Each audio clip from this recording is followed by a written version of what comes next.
ಹರೀಶ್ ರಾಯ್ ಅವರು ಇತ್ತೀಚಿನ ಒಂದು ಸಂದರ್ಶನದಲ್ಲಿ ಹೇಳಿದ್ರು, ಅಂದ್ರೆ ನೀವು ದರ್ಶನ್ ಸರ್ ಒಂದಾಗೋದು ಫ್ಯಾನ್ಸ್ ಖುಷಿ ಇದೆ, ಆದ್ರೆ ಚಿತ್ರರಂಗದಲ್ಲಿರುವಂತವ್ರು ಕೆಲವರಿಗೆ ಇಷ್ಟ ಇಲ್ಲ ನೀವು ಒಂದಾಗೋದು ಅಂತ. Is it true? ಪಾಯಿಂಟ್ ಏನು, ಯಾವ್ದಕ್ಕೆ ಉತ್ತರ ಕೊಡಿ ಅಂದ್ರೆ ಅವ್ರಿಗೆ ಇಷ್ಟ ಇಲ್ಲ ಅನ್ನೋದಕ್ಕೆ ಉತ್ತರ ಕೊಡ್ಬೇಕಾ, ಹರೀಶ್ ರಾಯ್ ಏನು ಹೇಳಿದ್ರು ಉತ್ತರ ಕೊಡ್ಬೇಕಾ? ನಿಮ್ಗೆ ಅನ್ಸಿದ್ದು ನಿಜ ಅನ್ಸುತ್ತಾ? ಅಲ್ಲ, ನೀವು ನಾವಿಬ್ಬರು ಏನಮ್ಮ 16-18 ವರ್ಷದವ್ರ ಹುಡುಗರಲ್ಲ, ನಮ್ಮ ಸ್ವಂತಕ್ಕೆ ಬುದ್ಧಿ ಇಲ್ಲ.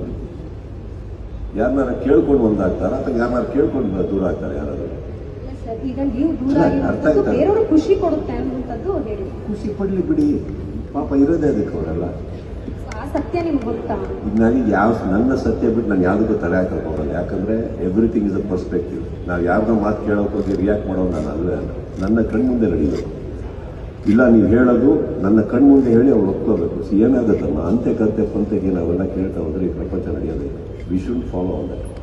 ಇಂಡಸ್ಟ್ರಿ ಯಾರಮ್ಮ? ನಾವು ಇಂಡಸ್ಟ್ರಿ ತರ ಸೇರಿದವರು. ಅವ್ರು ಹೇಳ್ತಾರೆ. ಇವಾಗ ಹರೀಶ್ ರಾಯ್ ಅವ್ರು ಹೇಳಿರೋದು ತಪ್ಪು ಸರಿ ಬಗ್ಗೆ ನಾನು ಹೇಳಕ್ ಹೋಗಲ್ಲ. ನಮ್ಮ ಸತ್ಯ ನಮಗೆ ಗೊತ್ತು. ನಾವು ಯಾಕೆ ಹಂಗಿದ್ದೀವಿ, ನಾವು ಯಾಕೆ ಚೆನ್ನಾಗಿದ್ದಾಗಲೂ ನಾವು ಯಾಕೆ ಚೆನ್ನಾಗಿದ್ವಿ, ಬೇಡ ಅಂದಾಗಲೂ ಯಾಕೆ ಅನ್ನೋ ನಮ್ಮ ಸತ್ಯಗಳು ನಮ್ಗೆ ಗೊತ್ತಿದೆ. ಕರೆಕ್ಟ್ ಅಲ್ಲ? ಅಲ್ಲಿಗೆ ಬಿಟ್ಟರೆ ನಾನು ಬೇರೆಯವ್ರು ಖುಷಿ ಪಡಲಿ ಬಿಡಲಿ ನಮಗೆ ಏನಾಗುತ್ತೆ?